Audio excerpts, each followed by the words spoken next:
Howdy, y'all.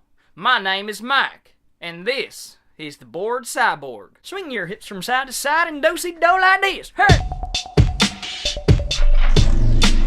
I am convinced that the Coen brothers can do no wrong. Their latest film surprisingly didn't open widely in theaters, but ended up on something that is slowly engulfing the movie industry.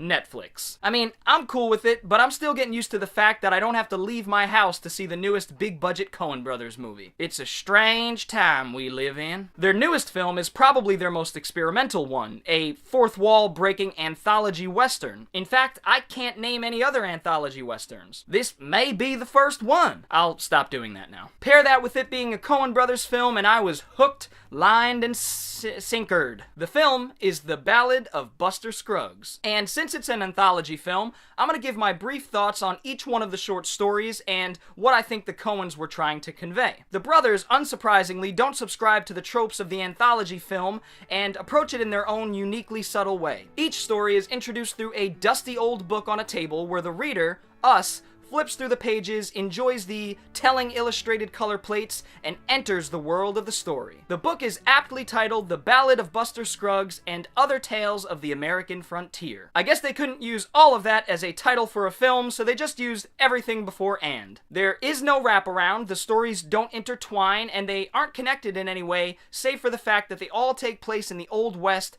post-Civil War, and they all carry the common theme of death. There's also a common theme of broken and beaten men and women who are trying to find their place in post-war America, and the Coens comment on how the war tore people up on both sides of the same coin. And believe it or not, it even bred a few outlaws. I can't help it. I'm sorry. It just happens. And that leads me into the first story, The Ballad of Buster Scruggs. It opens with a beautifully composed shot of the frontier that made me forget how to breathe. Once I punched myself in the chest multiple times, I remembered. Then the singing cowboy Buster Scruggs, played perfectly by Tim Blake Nelson, began crooning a tune that reverberated through the valley. Old Ann and I, with throats burned dry and souls that cry.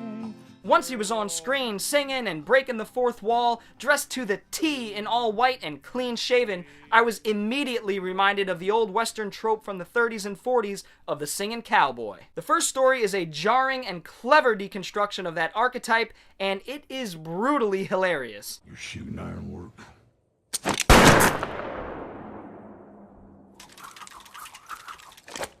Appears to do, yes. The jolly-as-can-be Scruggs arrives in a small, stereotypical Old West town with rickety signs and dusty roads. A place where the real town hall is the saloon. He's juxtaposed against everyone else who are donned in all black, definitely don't own razors, and look like they smell like festering pig feces. We quickly learn that he's a lackadaisical, verbose, sharpshooting son of a gun who finds himself getting into trouble simply because he looks out of place. And that's the brilliance of it. He is out of place, and he murders the f*** out of anyone who even remotely threatens him. They all underestimate him and are easily offended by his impossibly fresh digs and loquaciousness. It seems that you are no better a judge of human beings than you are a specimen of one. Scruggs is essentially Roy Rogers in his prime, who's mistakenly strolled into a gritty Clint Eastwood Western during the 60s. The story exemplifies the death of the old Western hero, or any hero for that matter, to make way for the young cat in town, in this case a taciturn man in black. It's a perfectly poetic story of passing the cinematic hero torch to the next generation. It's also my favorite of the 6 stories. The next story, Near Algodones, is definitely the weakest link in the chain. It features a gruff, enigmatic, Eastwood-esque James Franco. He attempts to rob an isolated bank on the prairie, but it doesn't go so well. The lone, mustached bank teller, played by the underrated character actor Stephen Root, has been through this before and is well prepared for a fight. The teller scurries away as Franco's character makes off with the money, but not before the madman rushes him armored with pots and pans, deflecting bullets and yelling, "Pan shot!" Pan shot! He's obviously the best part of this story. The Coens' writing in this one comes across as especially lazy, and it's the only story I found boring, superficial, and it didn't evoke any deeper meaning for me. It reminded me of The Good, the Bad, and the Ugly a bit, but just as I thought it was gaining momentum, it was over. Clint Eastwood's The Man with No Name was endearing because we got 8 to 9 hours of him throughout the Sergio Leone trilogy. We gradually learn more about his character as the films progress, albeit Not much, but just enough. But here the brothers expect you to care about a similar type of character who we're only with for about 15 minutes, and it just doesn't work for me. It is an example of how freedom could be ripped away from you at any moment, but I just don't think it was told as well as it could have been. There's no motivation, no mystique, and this story could have easily been dropped in favor of better pacing for the overall film. Giddy up! On to the next one. I've accepted that I cannot abstain from using that stereotypical accent.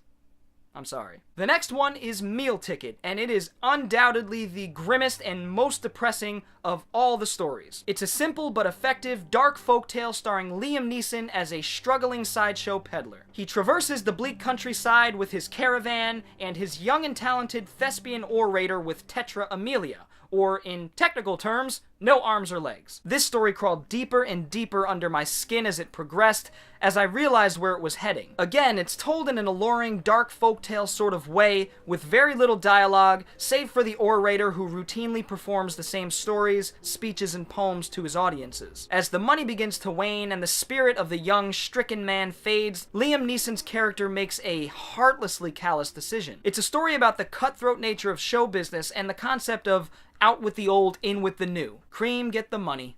Dollar dollar bill, y'all. This one is effortlessly and perfectly told by the Coens. And aside from it feeling a bit too repetitive at a point, this story is one of my favorites. The next story is called All Gold Canyon. Tom Waits plays a lone gold prospector who, with his horse, his pan, and his shovel, searches for the elusive shiny rock. The scenery here is bright, sunny, and picturesque, which is much needed after the downbeat nature of Meal Ticket, which is the emotional equivalent to someone making fun of your dead grandparents. I have to say, the obvious partial CG landscape made me yearn for the days of matte paintings in cinema. In my opinion, if I could tell a natural landscape is CG, the artists did something wrong. It looked way too clean to me. The story, however, is another simple but great one. I love the concept of an old man searching for gold in an untapped plot of land. He eventually strikes it, but is literally shot in the back by a cowardly gunman who represents the silent and malevolent big corporations who want all control over our natural resources. But the old man gets his revenge. It never feels like the old man's been overcome by greed, and that is what I love about this story. He takes what he needs from nature and leaves the rest for someone else who may need it. It all culminates in a beautiful scene where nature resumes once the old man's work is done,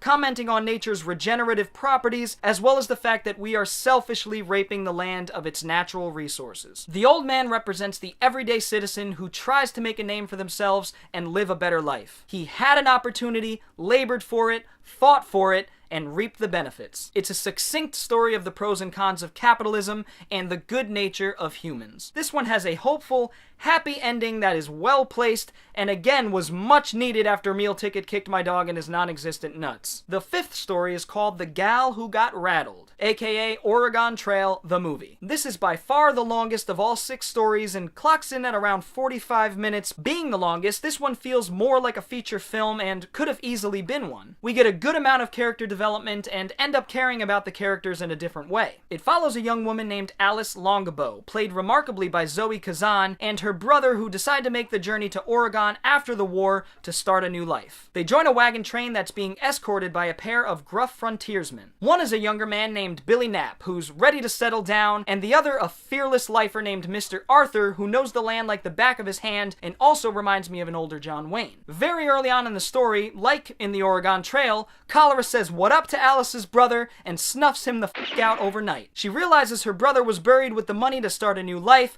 which opens the door for the gentle and caring Billy Knapp to propose to her. Billy Knapp is the opposite of the characters throughout the film that are broken and beaten to the point of extremity. He's broken and beaten for sure, you could see it in his eyes, but he's clearly a strong and stoic man who's come out the other side a better person. The two grow fond for each other, but it's over before we know it when the old frontiersman and Alice have a run-in with Native Americans. We're gonna have us a good fight.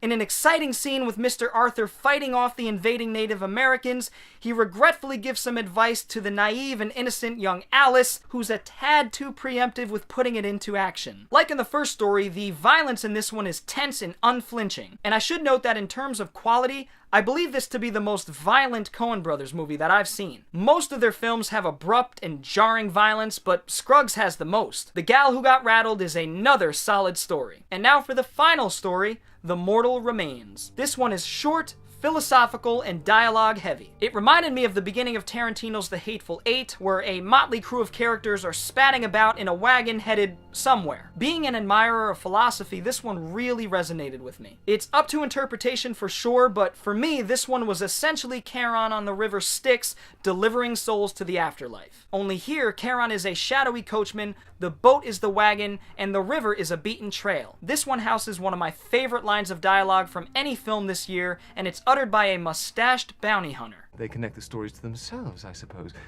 And we all love hearing about ourselves, so long as the people in the stories are us, but not us. That's really all that could be said about the final story, as everyone will likely glean something a bit different from it, and that's the beauty of it. I think it's a great way to wrap up the film and tie an otherworldly black bow atop it. This isn't one of the Coens' best films, but they have so many masterpieces under their belts that is in no way a condemnation of The Ballad of Buster Scruggs. I loved it, and I had a great time with 5 out of 6 of the masterfully told stories. And it's always fun watching someone shoot their own face off 3 times.